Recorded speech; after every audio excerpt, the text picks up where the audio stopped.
I'm not saying never, and I'm not saying no, but now's not the time to make that call, 'cause I need you when my day is done, 'cause I need you when my day is done, 'cause I need you when my day is done, 'cause I need you when my day is done.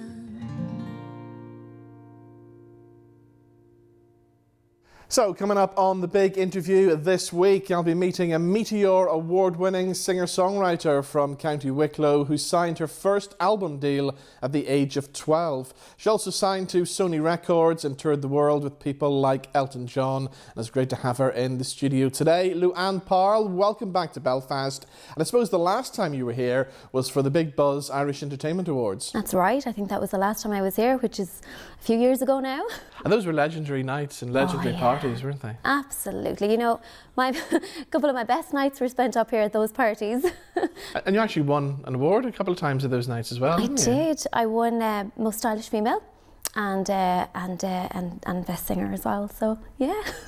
Great stuff. So the first time we actually met was back, I think, when you signed your deal with Sony Records. Sony Music, back yeah. then. That's But before right. that, I mean, you signed your first album deal at the age of 12, didn't I you? was 12, yeah. Very, very young.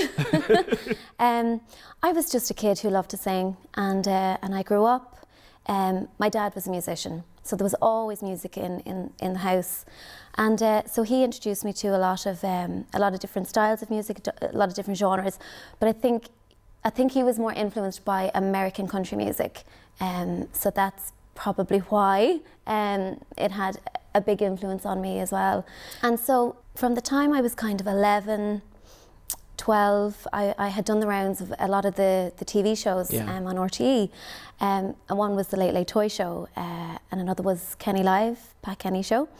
All led to the record deal signing when I was 12. And how did that feel back then? Did you really realise what was happening? No. I remember the day the call came and I couldn't believe it. But I also remember, because my dad was my guardian, so, you know, he had to sign for me. And it was, the studios were Trend Studios in Annam Records, it was in the Keys in Dublin. And before we went in to sign, I'd already been in, and I had met with John Dardis and Frank Stubbs, and I'd been in the studio, and it was the most amazing experience. And these people were listening to me sing, so I was delighted.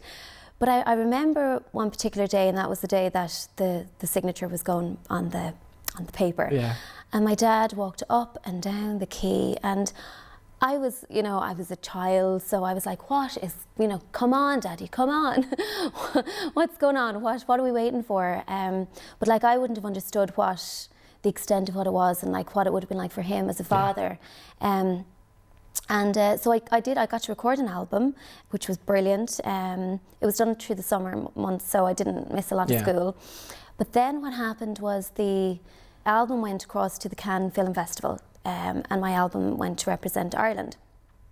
So it was heard by a couple of Nashville representatives, and they wanted to buy the contract. And of course, I was like, this is brilliant, I'm off to America. They promised me private tutor.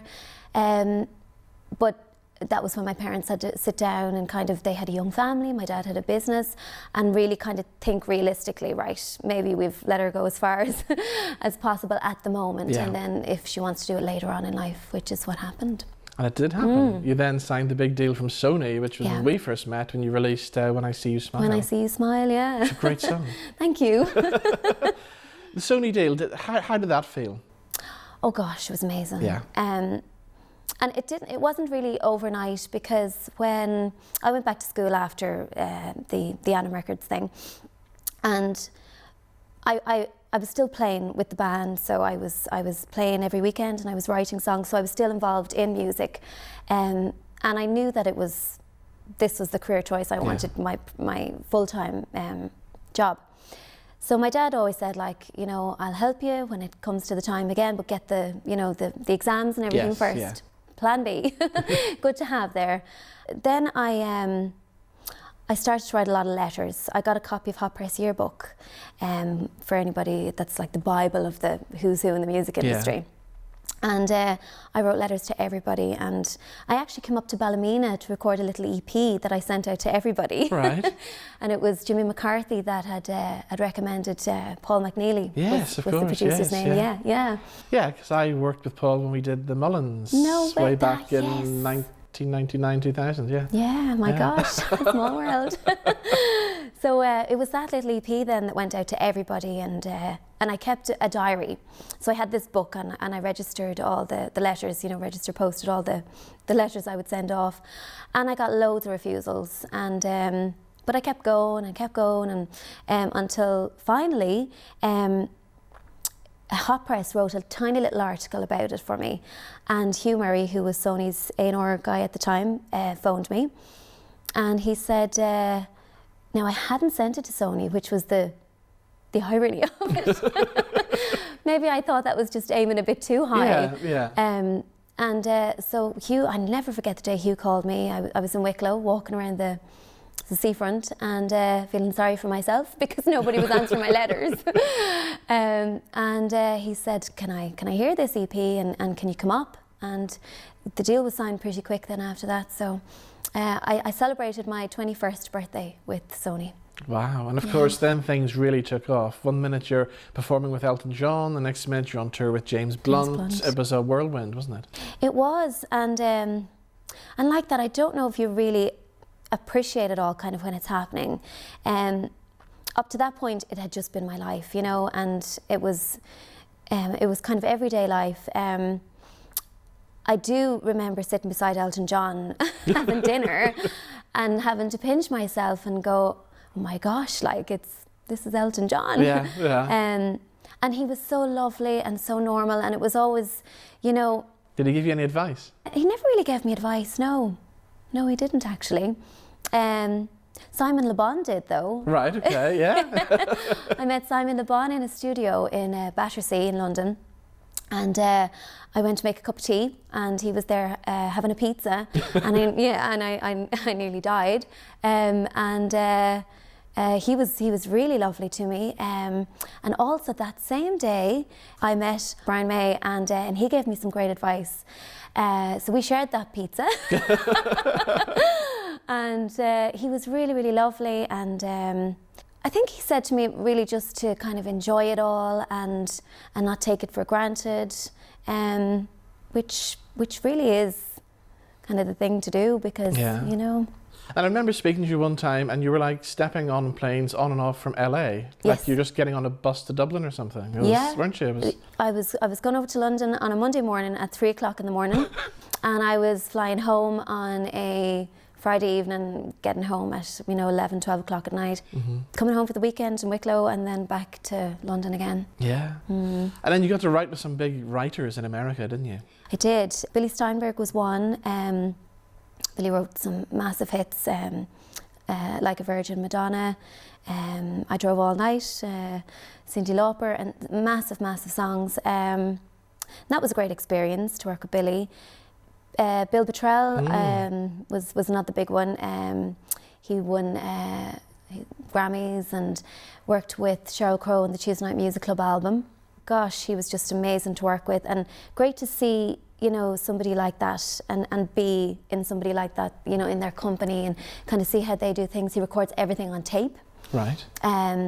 So that was a real experience, and we recorded an album, and I lived in Mendocino in California when I was recording that album, and to date that album has never been released. It sits on a shelf somewhere. Will we ever get to hear it? I would hope so. I would like that, someday. Yeah, but it was a real labour of love, making that album, and I learned so much.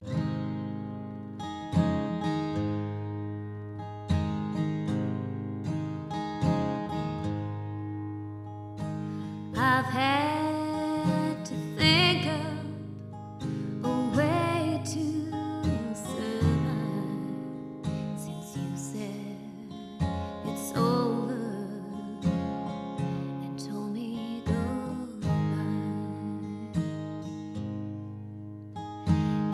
I just can't make it one day without you.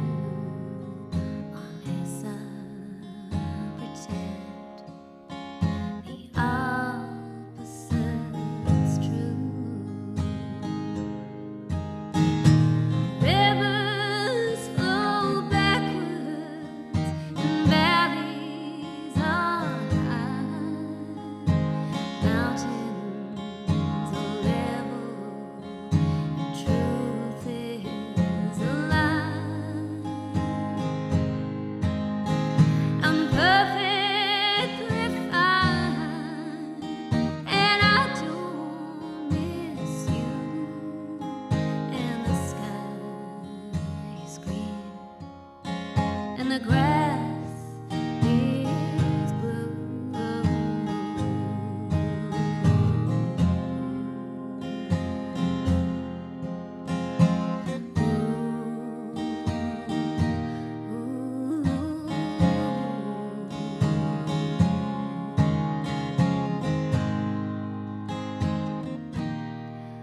How much can a heartache and trouble might take? Where is the fun before it all breaks?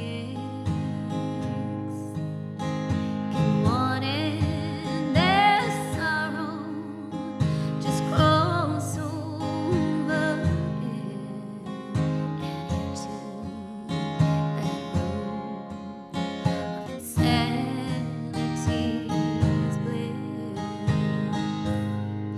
And there's snow in the tropics, there's ice on the sun.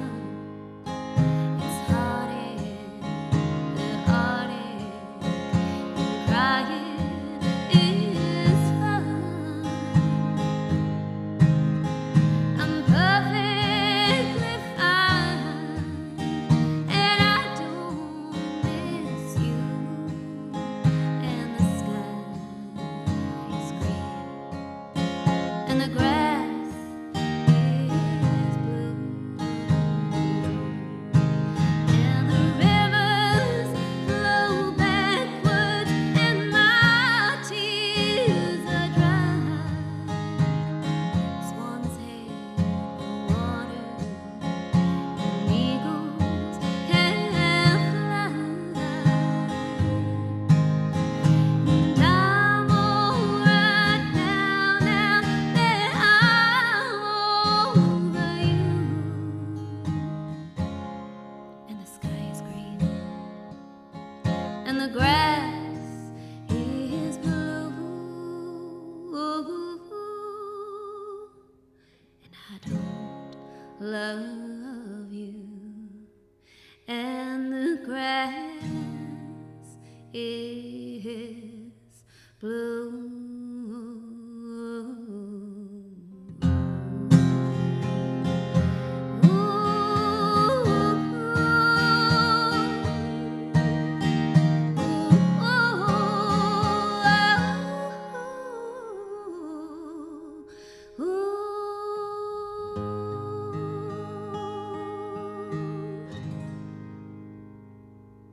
And did I read somewhere as well that Michael Jackson was once interested in one of your songs? Yes.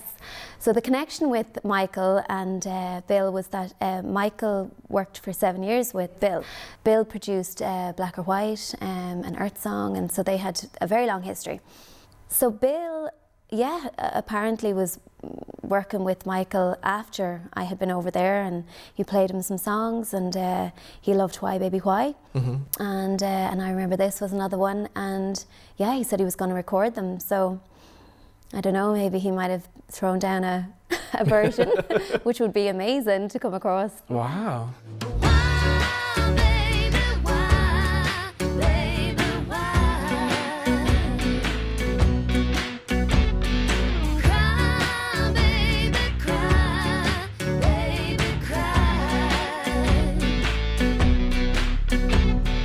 So like a lot of people, record deals come to an end. Yes. Yeah. So it must have been a big shock and a big disappointment to be dropped by Sony.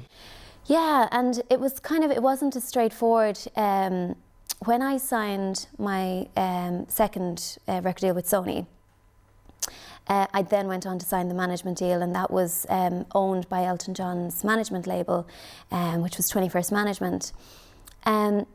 I had recorded, I had been back and forth to London working with a lot of different writers and producers. And I think Sony were trying to really create a sound at that point. And then when I signed to 21st, my manager had different ideas, and I think he thought it would be a good idea to go across to the States and record this album with Bill Bottrell. So I think there was a lot that was going on behind the scenes that I wasn't aware of. Yeah. And, you know, the intentions were all great, but I suppose Sony were looking at it like, well, hold on, we spent a lot of money on this girl, and there was a lot of recordings there. The album was very much tailored for the American market, the Bill Bottrell album, the Mendocino Sessions, and I think Sony didn't see it that it was going to be commercial for Ireland. Yes, yeah. And so this kind of battle then happened between label and management, and I was very unaware of it all at the time. After all of this, there was still no album out. Yeah. I'd gone back to London to write an album with a producer called Stephen Maroney. Stephen was in Altered Images. Oh, yes, yeah. With Claire Grogan. Oh, wow. And but I had already gone to the press talking about this album called Free, so I had to write this whole new album. By the time that was all done, that was done over in Ray Davis's studio. From the Kinks, called Kunk. And amazing experience again, but like there was massive money had been spent at this point, and now I'm back living in London. So by the time the album came out, it had gone like 3 times over budget, and Sony had spent a huge amount of money. It was impossible to recoup.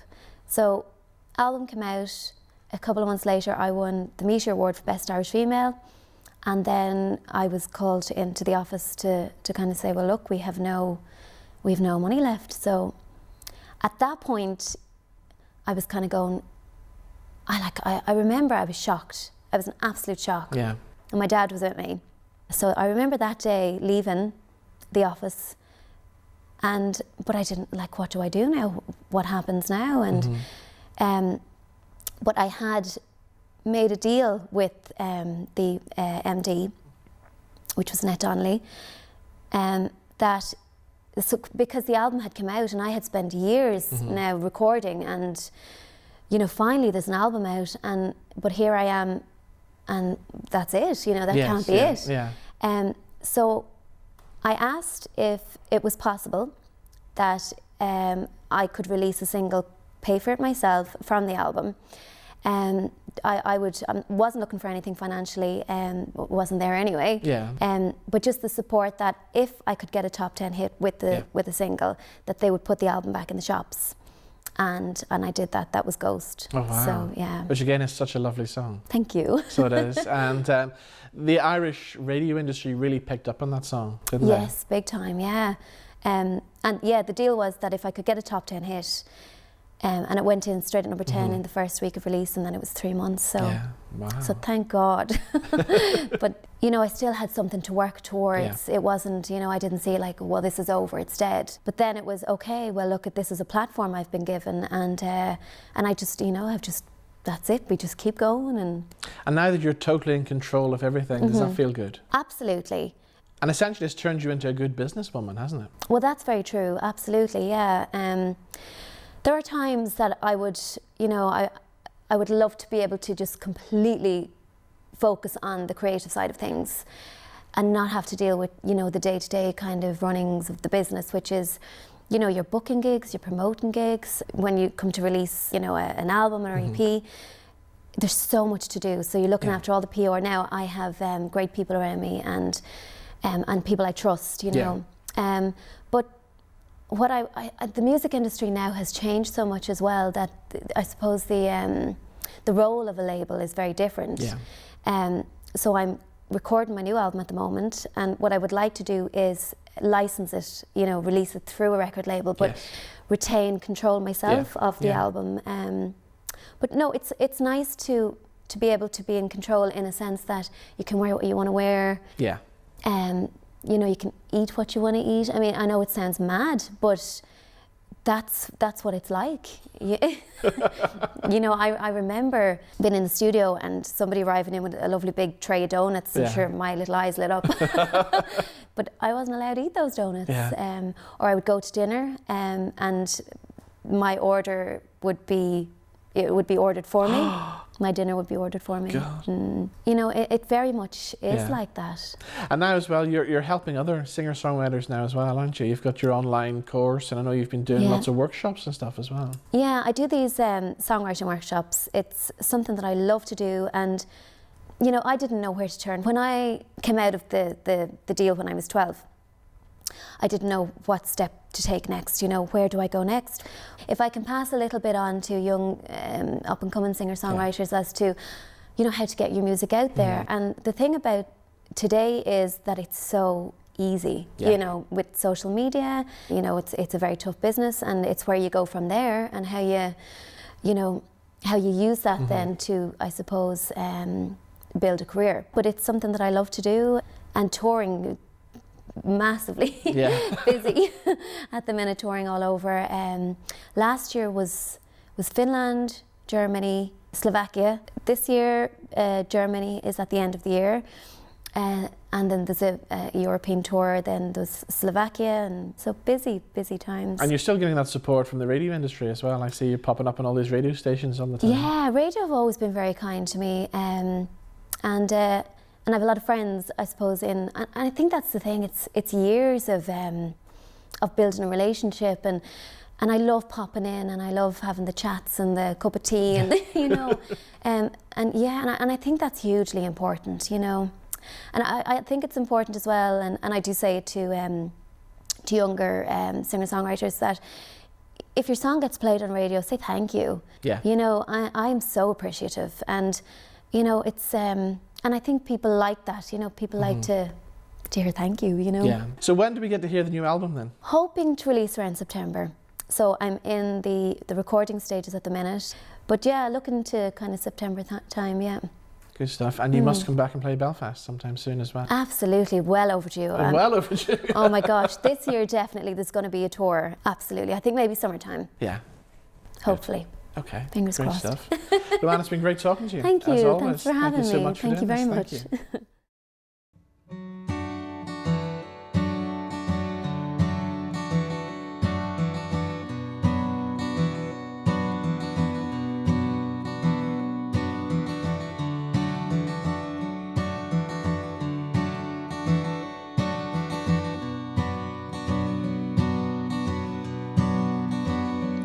Are we free to make our choices? Are we free to live our lives? Or is this all just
free to live our lives, or is this all just an illusion, and our paths are predefined?